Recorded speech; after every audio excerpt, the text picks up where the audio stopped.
भाइयों और बहनों, आंखें खोलिए और एक बात सीधा पूछता हूँ। क्या आप आज वही कर रहे हैं जो आप सच में बनने के लिए है? क्या आप हर सुबह बिस्तर से उठकर उसी दिनचर्या में फंस जाते हैं?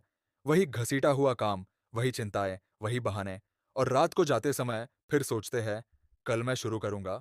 अगर हाँ, तो यह संदेश आपके लिए है।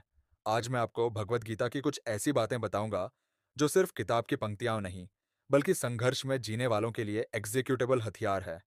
गीता ने हमें सिखाया, कर्म करो, फल की चिंता मत करो, कर्म करो, डर मत समझो, अपने कर्तव्य की ओर दृढ़ रहो। पर ये शब्द जब सुनिए जाते हैं तो भावनात्मक लगते हैं, पर हम इन्हें वास्तविक जीवन में कैसे उतारें? इसी का उत्तर मैं आज आपके साथ बांटने जा रहा हूँ, सरल, प्रैक्टिकल और सीधे सीधे दिल से। भगवत गीता एक युद्ध के मैदान की आवाज है। खड़े खड़े अर्जुन ने देखा, सामने खून खराबा, रिश्तेदार एक और उसका मन टूट गया। उसी परिस्थिति में कृष्ण ने जो कहा, वह केवल धर्मशास्त्र नहीं, वह जीवन का सच्चा मोटर है। कृष्ण कहते हैं, कर्म करो, फल की इच्छा मत रखो, भय को जानो, अपना काम ईमानदारी से करो। सरल भाषा में, गाड़ी चलाओ, रास्ते पर ध्यान दो, मंजिल पर इतना फोकस मत करो कि गाड़ी ही रुक जाए। हमारी जिंदगियां भी अक्सर आरंभ में वही गलती करती है, फल का डर। हम कहते हैं, क्या होगा अगर मैं कोशिश कर दूं और असफल हो जाऊं? गीता का जवाब है, असफलता का डर आपको रोकने के लिए है, इसलिए कर्म करें, सीखें, उठें। फल की चिंता से आज़ादी मिलते ही मन हरा भरा हो जाता है, और उसी खुला मन से आप बेहतर निर्णय लेते हैं, बेहतर प्रयास करते हैं। एक और महत्वपूर्ण शिक्षा है स्वधर्म का पालन। गीता कहती है कि हर किसी का अपना धर्म कर्तव्य है। किसी और का रोल कॉपी करना आसान है, मगर वह आपको पूरा नहीं करता। अगर आप अपने गुणों के मुताबिक काम करेंगे, तो आपकी कोशिशें अर्थपूर्ण बनेंगी, भले परिणाम अभी तुरंत न दिखे। कर्म का लक्ष्य कम होना चाहिए, कर्म की गुणवत्ता अधिक होनी चाहिए। और हाँ, गीता हमें बताती है कि मन को नियंत्रित करना सबसे बड़ा युद्ध है। हम बाहरी लड़ाइयों से पहले अपने अंदर की लड़ाई जीते। जब आपका मन स्थिर होगा, तभी बाहर की कठिनाइयों से आप लड़ पाएंगे। आइए एक छोटी सी कहानी सुनाता हूँ। यह कोई महान पुरुष की कहानी नहीं, बल्कि हमारे पड़ोस की है। एक गांव का लड़का था, नाम है रामू, वह कहीं भी मान्य। रामू पढ़ने में तेज नहीं था, परिवार भी गरीब था, पर उसके अंदर एक आग थी कि वह अपने परिवार को उठाएगा। कई बार नौकरी से निकाला गया, कई बार लोग हंसे, पर उसने कभी ठान लिया कि वह काम करना छोड़ेगा नहीं। उसने रोज सुबह 4 बजे उठना शुरू किया, किताबें पढ़ी, छोटे छोटे काम करके पैसे बचाए और अपने स्किल्स सीखे। 5 साल में उसने छोटे से ही सही, पर अपना खुद का बिजनेस शुरू किया। आज उसी गांव में कई परिवार उसकी वजह से पढ़ रहे हैं। रामू की जीत सफलताओं की कहानी नहीं है, बल्कि लगातार कर्म की, डर के बावजूद उठ खड़े होने की कहानी है। यही गीता का जीवन है, ना कि किसी अलौकिक सिद्धि का आश्वासन, बल्कि साधारण रोजाना कर्म का नियम। और ऐसी बहुत सी कहानियां आसपास हैं। वे लोग जो हर दिन उठकर वही छोटा सा काम करते हैं, और समय के साथ वो बड़ा बन जाता है। दूसरी कहानी, एक नवयुवक जिसने नौकरी छोड़ी और जोश में कुछ नया करने निकला। शुरुआत में फेल हुआ, महंगाई, आलोचना सब झेला, पर उसने गीता के उस सिद्धांत को अपनाया, कर्म करो, फल की चिंता नहीं। उसने हर रोज कुछ नया सीखा, नेटवर्क बनाया, और 4 साल बाद उसका प्रोजेक्ट लॉन्च हुआ। आज वह दूसरों के लिए प्रेरणा है। क्या फर्क था? सिर्फ यह कि वह डर कर पीछे नहीं हटा। ये कहानियां इसलिए जरूरी है क्योंकि गीता के सिद्धांत जब आप तक कहानी के रूप में पहुंचते हैं, तो वे दिल में बैठ जाते हैं, और जब दिल में बैठते हैं, तो कर्म के रूप में बाहर आते हैं। अब मैं आपको स्पष्ट एक्शनेबल स्टेप्स दूंगा, रोजमर्रा में आप कैसे गीता की बातों को लागू कर सकते हैं। ये वही पॉइंट्स हैं जो किसी वायरल मोटिवेशनल वीडियो में हुक बनाते हैं, पर यह पूरा काम आप खुद कर सकते हैं। एक, सुबह का नियम, डेली रिचुअल। हर सुबह 10 से 15 मिनट के लिए चुपचाप बैठें। इस समय का प्रयोग सिर्फ अपने दिन का एक लक्ष्य तय करने में करें। आज मैं क्या एक काम करूंगा जो मेरे लक्ष्य के करीब ले जाए।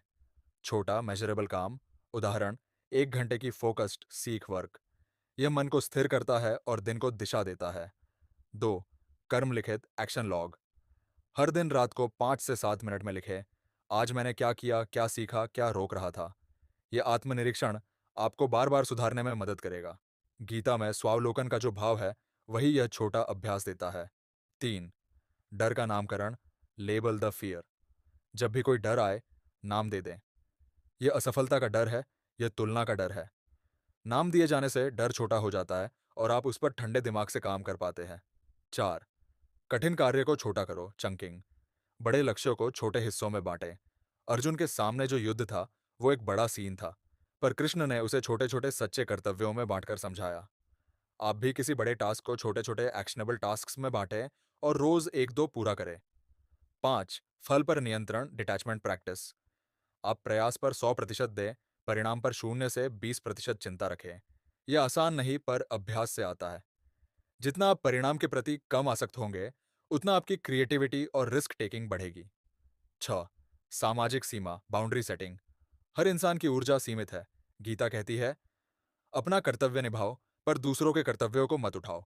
इसका अर्थ यह है कि आप हर बात पर हाँ न कहें, अपने समय और ऊर्जा की रक्षा करें। 7. नित्य शिक्षण, कॉन्टिन्यूअल लर्निंग। रोज थोड़ा नया सीखें, किताब, पॉडकास्ट, कोर्स, 15 से 30 मिनट। धीरे धीरे यह संग्रह बनकर आपको अनूठा बना देगा। यह गीता के सतत अभ्यास, अभ्यास के सिद्धांत जैसा है। 8. समय सीमा बनाना, सेट अ डेडलाइन। बिना टाइमलाइन के काम लंबा खिंचता है। गीता का कर्मयोग आपको कर्म करने के लिए कहता है, पर इसे स्ट्रक्चर देने के लिए डेडलाइन आवश्यक है। मन स्थिति ही सब कुछ तय करती है। गीता कहती है कि मन अविचलित रखना सीखो, लेकिन आधुनिक भाषा में इसका अर्थ है, चुनौतियों को अवसर देखें, समस्याओं में सीख देखें और असफलताओं को फीडबैक समझकर आगे बढ़े। यह कुछ मनोवैज्ञानिक रणनीतियां हैं जो आप तुरंत लागू कर सकते हैं। रिस्पॉन्सिबिलिटी लें, रोज की समस्या में आप दोष नहीं ढूंढो, समाधान ढूंढो। जब आप जिम्मेवारी लेते हैं, आप शक्ति लेते हैं और ताकत बढ़ती है। Class natural, gratitude. प्रैक्टिस, हर दिन 3 चीजें लिखिए जिनके लिए आप आभारी हैं। यह दिमाग को स्कैरसिटी से अबंडेंस में ले आता है। गीता में भी एक प्रकार का संतोष, सांतोषा का भाव सिखाया गया है, जो आज जो है उससे संतुष्ट रहकर आगे बढ़ने की प्रेरणा देता है। Failure replay, failure replay. हर असफलता के बाद 10 मिनट समय निकालकर लिखिए, क्या हुआ, क्या नहीं हुआ, अगली बार क्या बदलेंगे। यह पोस्टमार्टम आपके सीखने को तेज करेगा। डिसिप्लिन बनाम मोटिवेशन, मोटिवेशन आता जाता है, डिसिप्लिन बनाना स्थायी है। गीता कहती है कि अभ्यास, अभ्यास से मन स्थिर होता है। इसलिए नियम बनाओ और उसे निभाओ, चाहे मन बोले ना बोले।